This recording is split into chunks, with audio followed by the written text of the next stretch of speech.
What's up, everybody, and bless you, Blake. Saw him sneezing during the intro. Yeah. Hey. Good. Not COVID. No. Cool. Probably just still cold from the cryotherapy. Yes, probably is. What's up, everybody? I'm Dustin. He's Blake. Welcome back to the Culture Based Podcast. We're so pumped to be with you again for another week of this. This is episode 19. We're almost legal. Very close to episode 21. Be coming very soon. We'll have a big party. Everyone's invited. We can fight in a war, but we can't have a drink yet. Let's get started on that political measure. Man, I felt like you took me right back to like the 20s or something. Right? You mean to tell me? I can die from my country, but I can't smoke a cigarette? I think you can smoke if you're 18. Not anymore. For real? Right? I know. I found that out. Yep. 21 years old. I don't know how to feel about that. I know. The kids still ride school buses? Anyway, episode 19 is what we're on right now. This is, we're going to talk today about how integration makes all the difference. And some of us may be familiar with that term, integration or integrator.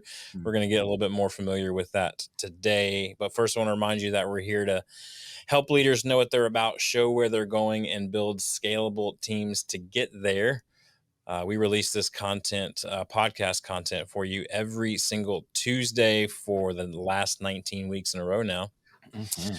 And we appreciate you listening and following along. If you're listening to us, we'd appreciate a 5-star rate and review on whatever platform you're listening on. That really helps us out and get the message out further. If you are watching on YouTube, hello there.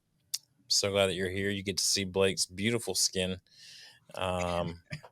In all of its glory. I just warmed it up a little bit, turned on a different light, and whatever I can do to look like I don't look as pale as I actually do. Yeah, it's an Indiana pale. Yeah, they call that harvest pale. Harvest pale. It's harvest time. Harvest pale sounds like a really bad candle at Bath and Body Works. Right. Be a good. So go pick those up. But yeah, thanks for watching. Thanks for looking at us and listening to us on the YouTubes. We'd love for you to like, subscribe, and ring the bell. And there's the bell. Look at that. Bell. That's because my wife texted me. Nice. And said that Harvest Pale also sounds like a beer. Ooh. So, in India, an IPA. There we go. Yeah. And now she knows that when she texts me, even with my work focus on, it's because I love her and I don't want to ignore her messages. She gets in. She gets it. Priority. There's the podcast. Yes, very few. What's up? Very few get in. She does. Yeah, Instagram, YouTube, LinkedIn. Follow us at The Culture Base. Where's my little lower third at? Where you at? Come here, little buddy. There you are. There he is. At The Culture Base, BASE, or you can find us at theculturebase.com. Click on the strategy button there for us to give you a free 30-minute strategy session of how we can take what we're talking about in these episodes and you yourself can be on the road to developing a scalable team, which is what it's all about. Yeah. So on this episode, like I said, we're going to talk about integration. We're at the point now, we've been through these episodes and we're going to start repeating ourselves and eventually, but that's going to be okay because we're going to start talking about different scenarios as they come up and as the world changes around us. But you're all set at this point, right? If you've been following us from day one, from podcast one, you know, at this point, you're all set. You kind of have the best team. You have the best ideas. You're ready to make the organization the best one possible to work for. There's only one thing that stands in your way is now you have to go make it happen, right? Now you have to get out there and make it happen. And if this precious commodity is left in the wrong hands, Blake, it can be devastating to all of your best made plans. What you need is, insert dramatic pause, Integrator. An integrator.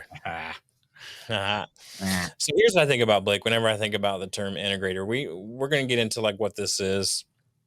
But when I think about an organization that needs an integrator, as a huge Seinfeld fan, which later this week I get to go see him for the first time. I'm super stoked. On my Nuh-uh. It's on my bucket list. Yeah, that's why I'm coming up. A few of us are Oh, going up to I Chicago didn't know that. to go see Jim Gaffigan and Jerry Seinfeld are on tour together. So What? I know. Oh my gosh. By the time you're listening to this, I've already been, and yes, it was amazing. Um, so, but yeah, I'm super pumped to do that. Seinfeld's one of my favorites of all time. I look up to him just as a creative and an artist in general, and a craftsman of his work. Mm. I think his work ethic is incredible. But whenever I think about a company that needs an integrator, needs a person to integrate these things that we're talking about, I always think of the Seinfeld episode. This is early, maybe season 2, maybe really early on. Jerry goes to the airport, which he's often in airports, right? He's at the airport with Elaine. He walks up to the rental car window and he says, "I'm Jerry Seinfeld, here for my reservation, for my car pickup reservation or whatever." They're talking or whatever, and then the lady comes back and says, "I'm sorry, sir, I don't have a car for you."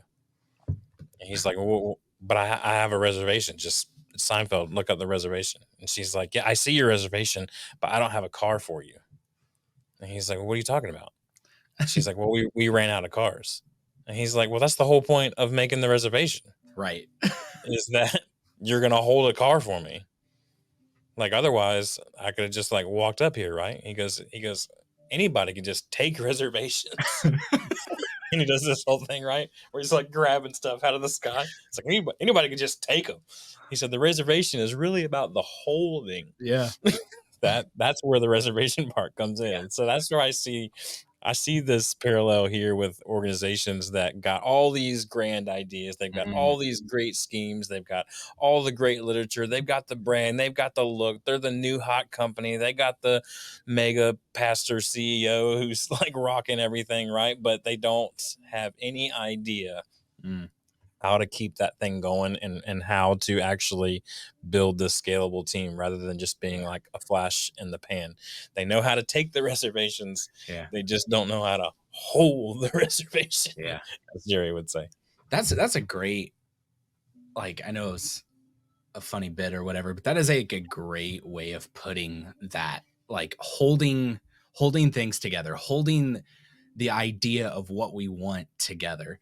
An integrator is an EOS term, first off, which is the Yeah. entrepreneur operating system. If you've heard of the book Traction, that's them. Okay.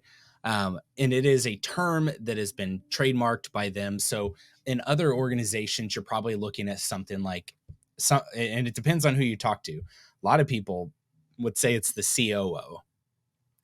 Other people will say it's the CEO. And it's hard to like define where that person should be.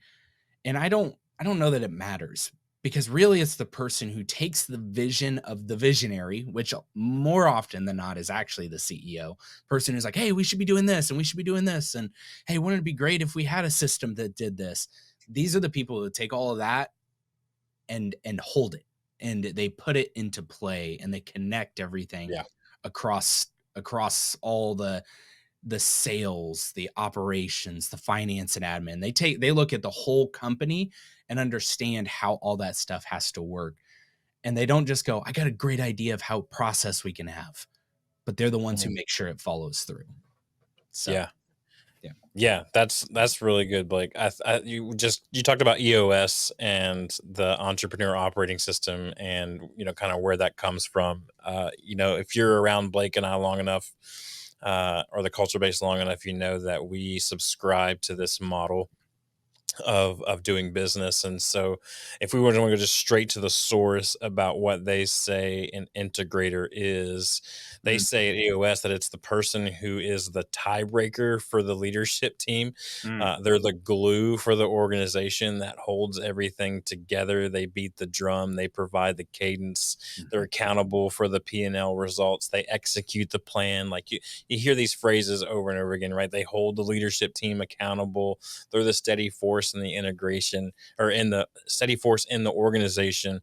And what they're about is making things happen. I often think about Dan Martell's book, Getting Things Done. mm, Like we were talking earlier, Blake, before we hopped on, about the difference between someone who is a process person, Mm. but also difference maybe of someone who gets things done. Why don't you flesh that out for our listeners real quick? Yeah, I'm a visionary. I can be an integrator. Our implementer actually told me that one time. She was like, you're one of the few people I think can live in both worlds. I don't enjoy full on integration though. And like when it comes to even processes, I love process. We did a whole episode on the culture based podcast recently. I think it was called process, wasn't it? It was. You have to say it 3 times or else it doesn't happen. Yeah. So on our episode, process, Yep. we like, I love processes. I love coming up with systems that work for the type of culture and the type of people who are there and making sure that the right things happen. Your integrator is going to be a part of that, but they're going to be the ones to go, hey, but based off this data point, this process didn't happen. We have a break in process. Where's it at? Okay, now we found the break. How do we make sure that we have the logistics in such a way that this process happens? Great. Now that we've adjusted this process, does everybody know that this has been adjusted? Does everybody have the information they need? Are they going to make sure that we pick this part of the process up? And then they're going to stay with that and baby it until it grows into a mature, adolescent to start operating on its own. It is the person making sure that stuff happens. And Yeah. that's hard because you can't always just hand that. I can't just go, hey, sales team, come up with a good process. Hey, ops team, come up with a good process. Hey, finance team, come up with a good process. They need to be there in the conception of a good process, but Yeah. it doesn't mean they're the people who can help create the strategic side of a process, the logistics side of a process, and the distribution of that process. And I think that's where a good integrator is able to say, we're going to give this a ton of attention until it doesn't need it anymore. Yeah. Yeah, I consult, with a lot of creative teams, and I was telling Blake before we got on this, recording that a lot of these issues remind me a lot of what I would call, like, like, stereotypical cliche creative people, right? Where they have tons of vision, they have tons of dreams, tons of ideas, but they're very poor at executing the idea. And so, what I'll tell them is that you have to have somebody willing to push the ball forward. And I think, honestly, Blake, I think it comes down to a lot of communication. Is the role of an integrator, and I heard this said one time. I actually used it last week with one of my consulting clients. I told him, I said, look, man, y'all need to use your blinker. Y'all need to Mm. understand that when one department does something, it affects the other department, Yeah. and how those things align and how those things roll together. And no one is using their blinker, and y'all are just crashing into each other all the time. Yeah. And that's what happens when you don't have an integrator. You can have all these great processes, like Blake said. You can have the lead guy or somebody who's a great visionary put together those processes, but unless you have somebody kind of traffic controlling Hmm. and and pulling the strings and executing on all of those processes, then it's just for nothing. It's just what the Bible calls like a noisy gong, right? Yeah. And the one of the key things here not to be missed is the the integrator is about bringing about the visionary's desire. That's You know right. what I mean? Like, that's huge. That's the integrator is not just the lone ranger. They have to both understand an element of visionary and an element of integration. Yeah. Because in order to understand what the visionary is actually wanting and desiring, you have to be able to get in their head a little bit and say, okay, I hear you're excited about this.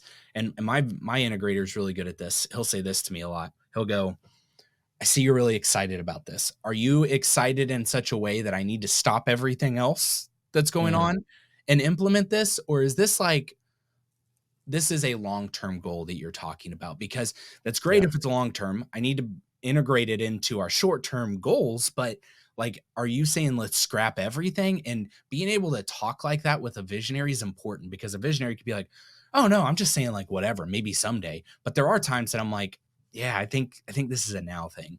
And I think it's a Yeah. now thing because of these things. A good integrator is really good at asking questions. They're really good at figuring out the heart of what a visionary is wanting because we need visionaries. We need visionaries who are looking at innovative ideas and pushing the agenda, but visionaries are horrible at bringing those things apart and into existence. Like they'll bring a rough model, and it's almost like the idea of developing a like just like, hey, this car runs, whereas opposed to this car is operating at optimal efficiency. And a good Yeah. integrator can say, yeah, this it's more than just the organization being a good, operating machine. This is a well-oiled machine that is continuing to have AI and advance and, it's just going next level. So I think that's where an integrator is going to benefit outside of just someone who's good at process. Yeah, and I heard you say that you said that your integrator asked this really great question of, how important is what you're saying right now Mhm. versus everything else that we have on our plate. One of Right. the tools that I love to use myself and with my clients is the Eisenhower matrix. Are you familiar with this, Blake? Yeah, for sure. I love the Eisenhower matrix where it's basically you have the X and Y axis, and on the X axis it's urgency, and on the other one it's importance. Yep. And so you're asking yourself, this thing could be urgent but not that important, which means we could delegate it, right? Right. This thing could be important but not that urgent, which means we can procrastinate a bit on it. Mm. you know this thing could be urgent and important, and that takes precedent over everything else. And so a good integrator, I believe, understands the big picture of what all is going on in the company. And so we're not trying to shotgun blast this thing, Yeah. but we're unified in one vision of this is the most important thing for us right now. And Yeah. when it becomes something else, they're really good at letting you know. Yeah. And they're probably living not just in the like they're living in the important sector, but a good integrator is actually living in the important and not urgent sector. That's where Yeah. they're living their best life because now we're developing things intentionally. Urgency a lot of times requires this um responsive nature, right? And so, not that it's not important, we still need to take care of it, but you want your integrator living in those places. If they're living in places in the not urgent or urgent and not important, man, that's a waste. That's a waste of their Yeah. time and effort. Yeah, it absolutely is. And if you constantly see things that are falling into that quadrant as well as, not urgent, not important. I know we're turning this episodes into Yeah, about right. the Eisenhower matrix, but if you're constantly seeing things drop in there, then you need to evaluate what you're spending your time on, right? But let's just get back to the integrator for a second. Their focus is details and process. These are Mm, detail people, even if they're not the ones that have to do the thing. Like, you still want good leaders mhm.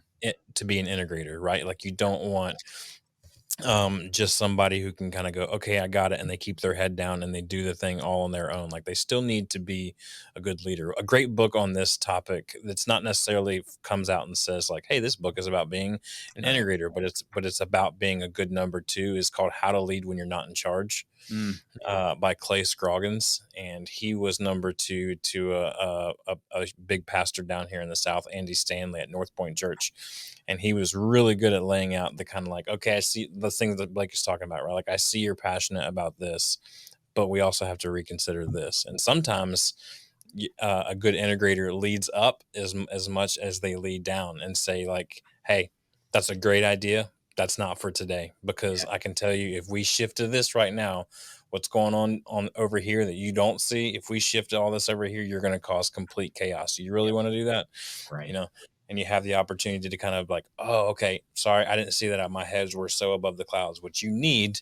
Yep, But there has to be that person there to kind of tug you back to reality every now and then. I think that's one of the great key roles of an integrator. yeah. And when you think about like if we break the business model of like here's your sales and marketing, here's your operations, here's your finance admin, you have heads of those departments who are actively working in the business, right? They are constantly working, and not even just in the business, in the system. They are working in the system constantly. And a good integrator is working in the system and on the system. Okay. They are in, they get into it, they figure it out, and then they come out and they work on it to make sure that it works across all those different divisions of a business. Um, I don't remember who said it, but I think they had said something to the effect of you can't both be in the system and work on the system at the same time. So a good integrator is someone who can separate their mind in such a way that they know Yeah. when they're operating in and on, and they don't have disdain for one over the other. They know in order to really work on this broad idea, I have to get in and get my hands dirty, right? This is like a Yeah. really good like car guy. You know what I mean? Someone who dig into each component of like a part or something, and they know how something's supposed to sound and how it's supposed to rumble, how it's supposed to feel. And then they're also able to step out and go, I think that we're having an issue from when this starts to fire and it connects to this part. And then they're able to build something great and innovative. And I know nothing about cars, so I'm just winging this like I love as it. much as I can. But I think that's a good integrator, someone who is able to get in, work with someone like in the head of sales. Hey, you're running this, but I need to understand where's our misses, like where are we having issues, what's the tribal knowledge I don't understand, because I don't know that this person's always coming from within your system and understanding all those things, so they have to be able to get in and get a piece of that. Yeah, for sure, for sure. Let's like move into a couple of questions that I think people might be asking themselves when they're trying to decide, you know, or trying to implement Mhm. an integrator. Which I was reading earlier. There is a difference between an implementer and an integrator, Yeah. right? Yep. Like, so the integrator is going to be day to day inside the organization, right? The implementer is going to be someone that you might bring in from the EOS, consulting kind Yeah. of field, right? And Yep. they're going to tell you, you need an integrator. That's an Yeah. implementer. Yeah. So, like, as people are considering this, do they need to hire this position of an integrator if they don't have one? Do they need to hire outside for this position, or do they need to promote from within? Yeah. It's this is circumstantial. I mean, this Yeah. is you need that position regardless. I think that needs to be like step one. I always will encourage looking for it within your company and see if it exists. I did not. I knew we needed someone who had more of a business acumen and understood how business worked at a high level before integrating this, because I think sometimes a technician mindset or a manager mindset is looking still at one portion of a business. I think an integrator has to look at multiples. And so as you're looking for someone like that, they may exist in your business, they might be trainable. A buddy of mine, he was looking for outside of his system for a long time. And finally, um, he realized, because the person came up to him and said, hey, why are we looking at this from outside of the business? I know this. I can do this. Here's what I've been developing. And it was more of a lack of the communication aspect between those two, and he has been doing awesome in their company. For me, I needed someone who had that, because we were a young company building and we didn't have a person like that who was already skilled in those areas. And they got to be able to understand sales at a certain level. They don't need to be a master in any of this. I think that's Mhm. a big myth. Yeah, they're a jack of all trades, master of none. Exactly. And they may have a stronger leaning, but they need to be able to high level understand all of it and how it Right. works together. Otherwise, they won't know how to connect the wires together, and Yeah. have a good system. Yeah, and I'd say too, they need to be able to walk into a room and notice what's wrong very quickly. Yeah. Because, and this is where I could make the case for an outside hire. I Mhm. think promoting from within is good from a vision perspective of understanding the DNA of the organization already. But a lot of times, people that are already, in the day to day, in the minutia, in the grind of the work of your organization, they have a hard time separating themselves from the issue at hand to be able to kind of observe it objectively. Yeah. You know what I mean?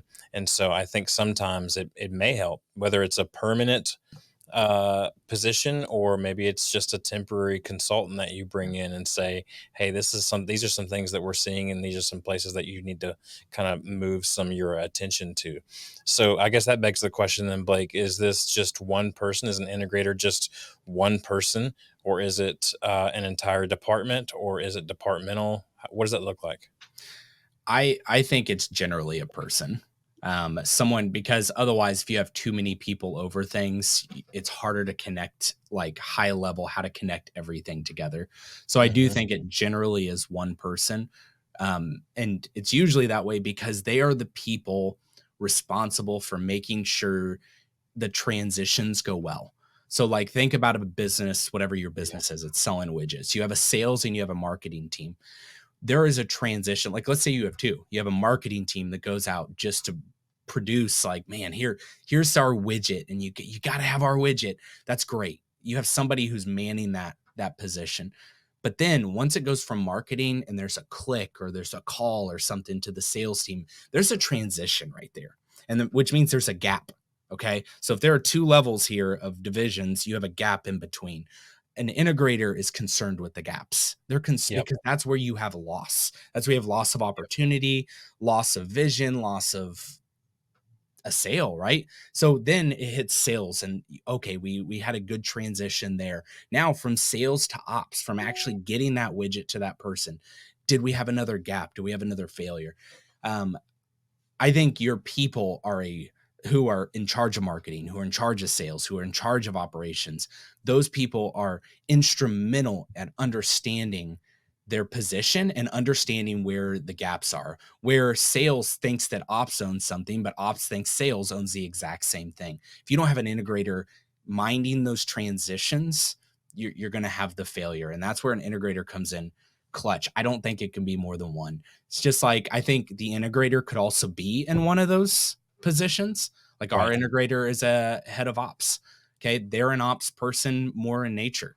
And so I like that. I like that our integrator is there.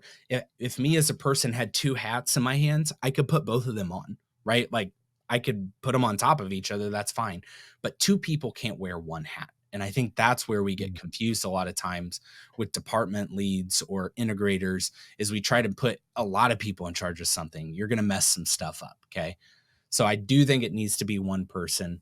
If I could say one thing about this person too, if it does come from outside of the organization, this person needs to have a level of empathy Yeah. and not just stepping in expecting that they're the chief. Like you got to respect, don't have a positional authority here.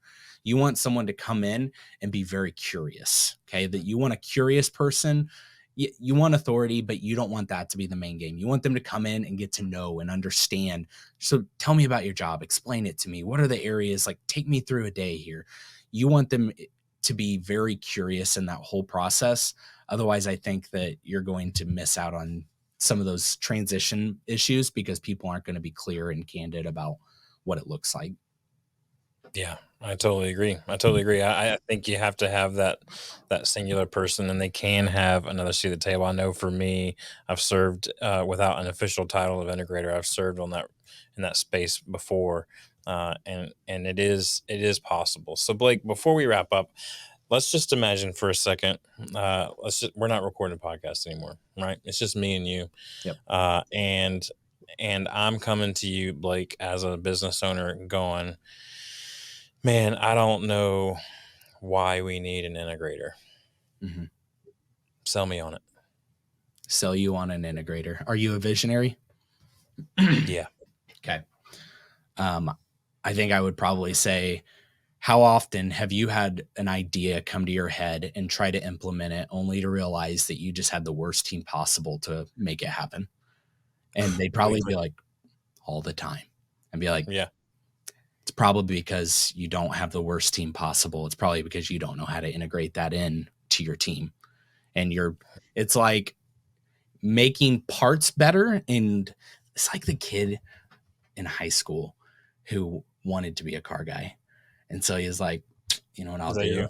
Um, hey, come on. We're just keeping this theoretical.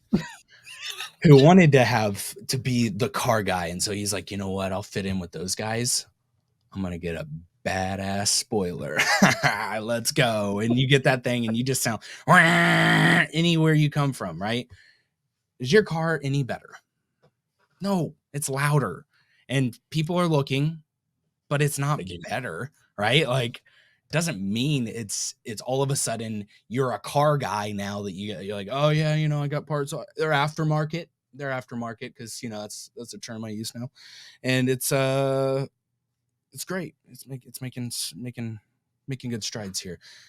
I think that's the problem is we do things to make things better and they get better, but they get better lopsided, right? And Mm. so it's like another good example. Have you ever seen a professional arm wrestler? over the top. Sylvester Stallone. It's a movie in Okay. the 80s. Okay. That's maybe not. So what I'm looking for is look them up. One of their arms is jacked and the other is like real puny.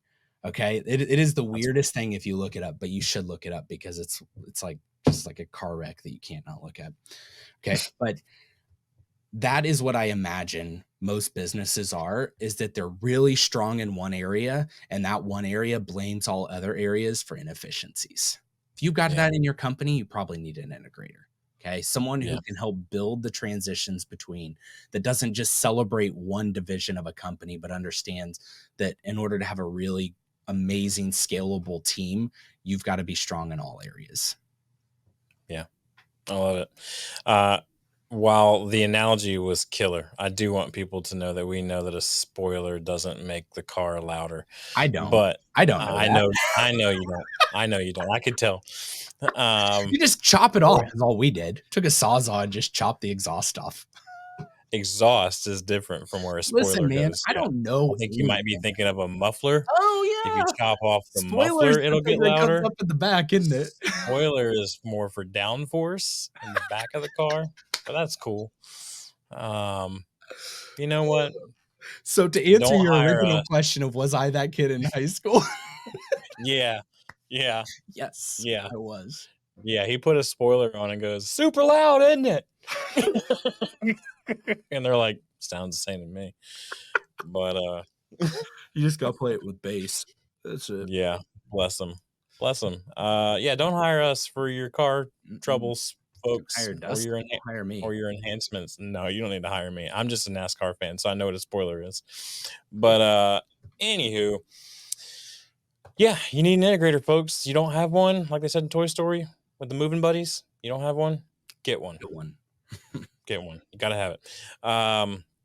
Man, I am super pumped because what we're going to do for the rest of the year, starting next week, is take you on a 6-part journey that we're still in the middle of putting the building blocks together. But I can promise you it will. See all the little teases I Mhm. threw in there? There's going to be some building blocks in there of how to do some really incredible things. And I'm going to keep it vague because we're still working on the verbiage. Yeah. But uh it is fun. I'm excited because we're gonna kind of take instead of it being like a random topic each week like we've had for the last 19 episodes. These next 6 episodes, which are gonna finish out the year for us, is gonna take us all the way through the end of the year, Christmas, all that jazz. But I'm super excited because this is an opportunity for us to hone in on one particular topic and just spend some time there for a second. So we're going to do that with you starting next week. Tune in to see what that's all about. We can't wait to be with you. Go to culturebase.com/strategy for a free strategy session. And thank you so much for tuning in. We'll talk to you next time on the Culture Base podcast.